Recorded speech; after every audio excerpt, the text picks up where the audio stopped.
అదే trailer fans లేదంటే GP fans కాదు sir, trailer fans. Okay, so అసలు ఏం చేయకుండా మన కెప్టెన్ తిరుపతి గారిని మాట్లాడవలసిన గారికి కోర్స్ చేస్తున్నాం. మీడియా మిత్రులందరికీ నా థ్యాంక్స్ చెప్పుకుంటున్నాను. ఎందుకంటే సార్ కొంచెం గట్టిగా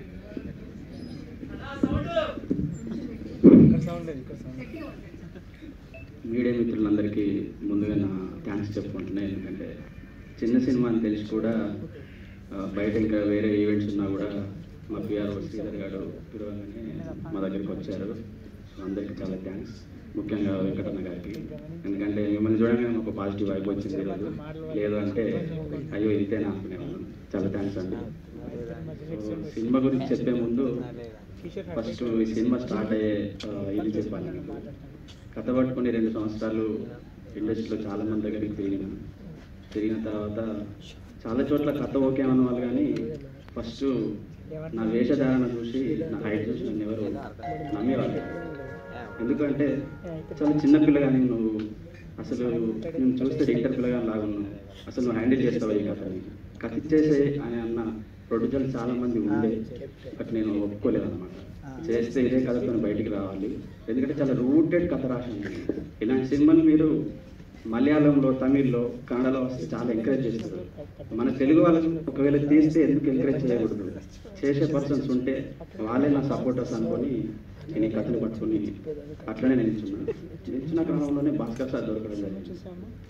సో భాస్కర్ సార్ గురించి చెప్పాలంటే ఫస్ట్ మీకు ఒక 3 విషయాలలో నేను 3 విషయాలు చెప్పి ఒప్పించాను. ఒక విషయంలో థ్యాంక్స్ చెప్పగలను.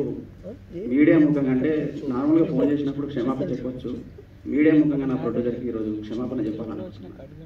ఎందుకు అంటే సినిమా తీయండి సార్, మీ డబ్బులు ఎక్కడ పోవు, మనం ఒక మంచి ప్రాజెక్ట్ చేద్దాము, నీట్గా చేద్దాము, ఎలాంటిది ఇది పెట్టుకోవద్దు మీరు అంటే నా మాట నమ్మచ్చాడు.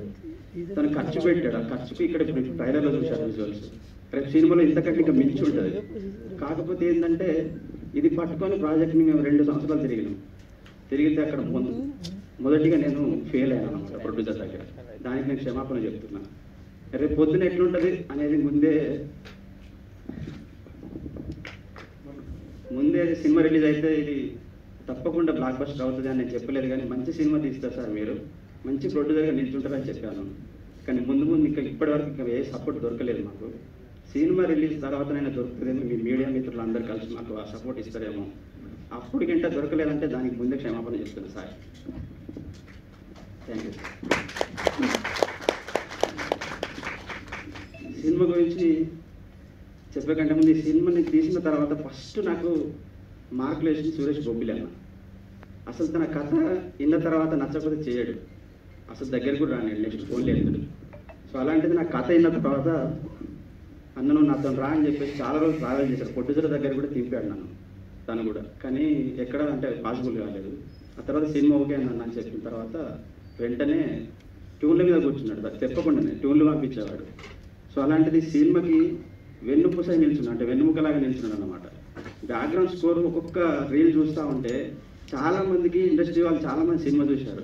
మ్యూజిక్ గురించి ఎక్కువ మాట్లాడాడు సురేష్ బొబ్బిలి, నీకు బలం బలం బలం బలం అని. బలగంకి ఎట్లయితే బ్యాక్గ్రౌండ్ స్కోర్ బట్టి హిట్ చేశాడో నా సినిమాకి సురేష్ బొబ్బిలి అన్న బలమైన అనమాట. సో చాలా థ్యాంక్స్ అన్న. డిఓపి సోయబ్ నా రూమ్మేట్ ఉండే, 6 years పరిచయం ఉండే అనమాట. సో నేను పేపర్ మీద రాసినప్పటి నుంచి నాతో ఉన్నాడు కాబట్టి నా మీద ప్రేమతో ఈ విజువల్స్ ఇచ్చాడు. తన హార్ట్ అండ్ సోల్ పెట్టాడు అనమాట ఈ సినిమాకి. నేను శ్రీకాంత్ అడ్డాల గారు ట్రైలర్ చూసి మా పిఆర్ఓతోని మాతోని ఒక 2 minutes మళ్ళీ ట్రైలర్ లాంచ్ అయిపోయిన తర్వాత డిఓపి గురించి అడిగిన అనమాట, ఎక్కడ పనిచేశాడు దీన్ని, ఎవరు ఇంత బాగా తీశారు ఇది మీ సినిమా అని చెప్పేసి. సో శ్రీకాంత్ అడ్డాల గారికి ముందుగా థ్యాంక్స్ చెప్పాలి మా ట్రైలర్ లాంచ్ చేసినందుకు.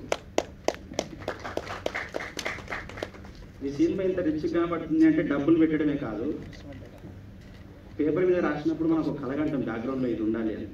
ఇలాంటి మట్టి గోడలు, ఇలాంటి ఇది ఎక్కడ చూడలేదు ఇప్పటివరకు ఈ సినిమా నేను అనుకుంటున్నా. దానికి రీజన్ మెయిన్ మా డైరెక్టర్ శ్రీపాల్. చాలా తక్కువ బడ్జెట్, లిమిటెడ్ బడ్జెట్.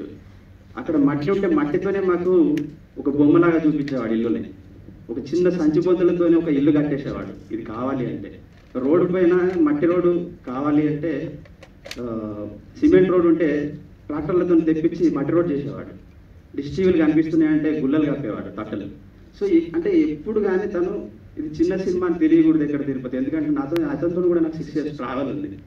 సో ఎక్కడ తెలియకూడదు, నువ్వు ఫస్ట్ టైం బయటకు వెళ్తున్నావు, సినిమా జనాలకు నచ్చకపోయినా పర్వాలేదు, బట్ ఒక్క సీన్ అయినా కూడా చూస్తే ఇదిరా ప్రేమ అనాలి, అట్లా చేద్దాం మనం సినిమా అని చెప్పేసి నేను డిఓపి ఆ డైరెక్టర్ ముగ్గురం కలిసి ఇంత వర్క్ చేసి ఈ అవుట్పుట్ తీసుకొని వచ్చినాం. సో హీరో అవినాష్ వర్మ, తనతో కూడా నాకు 5 years ట్రావెల్ ఉంది. ముందు ఒక షార్ట్ ఫిలిం చేసినాం, ఆ తర్వాత ఇప్పుడు సినిమాకు నా హీరోగా పెట్టుకుంటా అంటే ఒప్పుకొని చేశారు, చాలా బాగా చేశాడు. మీరు నెక్స్ట్ 18 తారీఖు తప్పకుండా చూస్తారు మీరు. హీరోయిన్ నీలిమ గారు కూడా కథ నచ్చితేనే చేస్తుంది, లేకపోతే చేస్తాను. తను చాలా లిమిటెడ్గా ఉంటాయి అనమాట, స్క్రిప్ట్ సెలెక్షన్ క్యారెక్టర్ నచ్చితేనే చేస్తుంది. ఫస్టే కండిషన్ పెట్టింది, నేను వేరేలాగా మాట్లాడిన సినిమాలు చేయనండి అంటే బట్టలు ఆల్రెడీ ఆఫీస్లో ఉండే వేసి చూపించాను, నువ్వు ఇట్లా ఉంటావని ఫస్ట్ ఒప్పుకున్నాను అనమాట. అట్లా సో అక్కడికి వచ్చి దిమ్దా ఊర్లో చాలా కష్టపడి ఇది చేశారనమాట తను. సో ఆ కష్టానికి ఫలితం రేపు 18 తారీఖు కనిపిస్తుంది స్క్రీన్లో అని చెప్తున్నా. సో థ్యాంక్స్ అండి మీకు కూడా. సో ఇంకో హీరోయిన్ ఉండే రాలేదు, ఎందుకు అంటే కొత్త వాళ్ళకి మేము అనుకునే వాళ్ళం మాకు ఎందుకు అవకాశాలు రావట్లేదు, కొత్త వాళ్ళని ఎంకరేజ్ చేయరు కదా అని. మేము కూడా కొత్త వాళ్ళకి అవకాశాలు ఇచ్చినప్పుడు మమ్మల్ని కూడా కొత్త వాళ్ళు ఎంకరేజ్ చేయట్లేదు. ఎందుకు అంటే ఈరోజు ఈవెంట్ ఉంది అని చెప్పి చాలా ప్లాన్ చేస్తున్నాం, మేము చేసుకుంటే ప్రమోషన్కి సరిగ్గా రావట్లేదు. సో ఈవెంట్కి రాలేదు, ఎందుకంటే ఇప్పుడే సౌందర్యలాగా ఫీల్ అవుతుంది అంటాను. సో అట్లా కావద్దు, మీకు ఎవరన్నా ఇంకా కొత్త వాళ్ళు వస్తే అట్లా కావద్దని నేను ముందే చెప్తున్నాను. సో ఆమె కూడా థ్యాంక్స్ చెప్దాము, ఎందుకంటే చెప్పకపోతే బాగోదు కదా. సో ఇంకా మా ఆర్టిస్టులు, దీంట్లో మెయిన్గా ఒక క్యారెక్టర్ ఉంటుంది, మీకు ఇప్పుడు ఇంకా రివీల్ కాలేదు. నితిన్ ఎక్కడ? ఈ అబ్బాయి సినిమా ఇప్పుడు కాకపోయినా ఇంకో సంవత్సరానికి చూసినా కూడా ఈ అబ్బాయిని వెతికి మరీ క్యారెక్టర్ ఇస్తారు మీరు, అది నా నమ్మకం, గట్టి నమ్మకం. ఎందుకంటే పైసలు ఈ అబ్బాయి చాలా బాగా చేశాడు. అంటే ఫస్ట్ ఇతని క్యారెక్టర్ వీడని ఎందుకంటున్నా అంటే మేము అంత ర్యాప్ అయిపోయినాం అనమాట. ఇతని క్యారెక్టర్ జగదీష్కి చెప్పాను, పుష్ప జగదీష్కి. తను చాలా ఇంట్రెస్ట్గా ఉండే. సో శ్రీపల్ ద్వారానే వెళ్ళి ఉండే, ఎందుకంటే వాళ్ళు మలేషియన్ సినిమా చేశారు. అతను కూడా చేద్దాం అనుకున్నాడు, బట్ సేమ్ కొంచెం మ్యూచువల్గా ఉంటుందేమో, ఫ్రెండ్ క్యారెక్టర్ అక్కడ చేస్తున్నా ఇక్కడ కూడా అని చెప్పేసి hero friend character throughout cinema మొత్తం ఉంటాడు అనమాట. సో ఆ జగదీష్ ఊహించుకొని రాసిన ఆ క్యారెక్టర్ నితిన్ కొత్తోడైనా కూడా దాన్ని స్క్రీన్ మీద చూపించారు, 2-3 షార్ట్లు కనబడతాడు, అద్భుతంగా ఉంటాయి అనమాట. అంత యాక్టింగ్ అంటే ఫస్ట్ రోజు పెట్టగానే అసలు టోటల్ క్రూ మొత్తం క్లాప్స్ అనమాట. సో థ్యాంక్ యూ నితిన్, ఇంకా సినిమాలు వస్తే చెయ్యి. సో ఇంకొక క్యారెక్టర్ గురించి మాట్లాడాలి దీంట్లో. వాసు అంటే రాజు ఒక క్యారెక్టర్ చేశారు, brother character, equal to hero లాగా ఉంటుంది అనమాట, ఈక్వల్ టు హీరో క్యారెక్టర్ లాగా ఉంటారు. సో తను సురభి నాటకాలలో చేస్తూ ఉంటారు, డైరెక్టర్ కమ్ ఆర్టిస్ట్ అనమాట. తనైతే ఆర్ట్ అండ్ సోల్ పెట్టాడు. మేము ఎక్కడైనా లో అవుతున్నాము అంటే తన యాక్టింగ్ కొన్ని సీన్ అలా లేపుకొని వచ్చేవాడు. సో తనకు కూడా థ్యాంక్స్ చెప్తున్నా. జ్యోతి అమ్మ గారు, తను కూడా నాటకాలకు బ్యాచ్. ఈ సినిమాలో కొత్త వాళ్ళు అంటున్నారు, వీళ్ళందరికీ ఇష్టమైన వాళ్ళు కాదు, నాటకాల నుంచి వచ్చిన వాళ్ళు. ఎస్పెషల్లీ మేము నా కోఆర్డినేటర్ గారు అందరం కలిసి ఒక 1 month తిరిగి ఎలాంటి ఆర్టిస్ట్లను పెడదాం మేము అని చెప్పేసి మొత్తం తిరిగి పట్టుకొని వాళ్ళని పిక్ చేసుకున్నాం అనమాట. వాళ్ళతో కూడా నంది అవార్డులు కొట్టిన వాళ్ళతో కూడా వర్క్షాప్ చేసిస్తే నాకు కథ నచ్చి వాళ్ళు నాకు వర్క్షాప్ కూడా చేయడానికి 6 రోజులు నా ఆఫీస్కి వచ్చారు. వాళ్ళందరికీ థ్యాంక్స్ చెప్తున్నా. శంకర్రావు గారు, సో ఫాదర్ క్యారెక్టర్ చేశారు, రెగ్యులర్ క్యారెక్టర్ కాదు, రేపు పొద్దున స్క్రీన్ మీద చూస్తారు మిమ్మల్ని కూడా. Thank you so much. ఇంకో 3 క్యారెక్టర్లు ఉన్నాయి మాకు, యశోద, రంగక్క, మొండెక్క అని. వందన గారు, గీతాంజలి గారు, అలాగే రాణి గారు, మీకు కూడా చాలా థ్యాంక్స్ అండి. పిల్లల సినిమాలు చేస్తారు కదా అనుకుంటారు అనమాట, కిలాడి, రాక్షసుడు ఇలాంటి సినిమాలు చేసే అతన్ని నేను ఎడిటర్ని పెట్టుకున్నప్పుడు చాలామంది నాకు చెప్పారు, అవసరం లేదు నీకు ఇలాంటి ఎడిటర్, నీ సెన్సిబుల్ సినిమా, సో నీకు అంత బాగా ఉండకపోవచ్చు అని, మ్యూజిక్ స్కోప్ ఉండదు అని. బట్ నేను నాతో కూర్చున్నప్పుడు నా సినిమాకి ఏం కావాలో చేసి ఇచ్చారు. Thank you so much sir, Amar sir.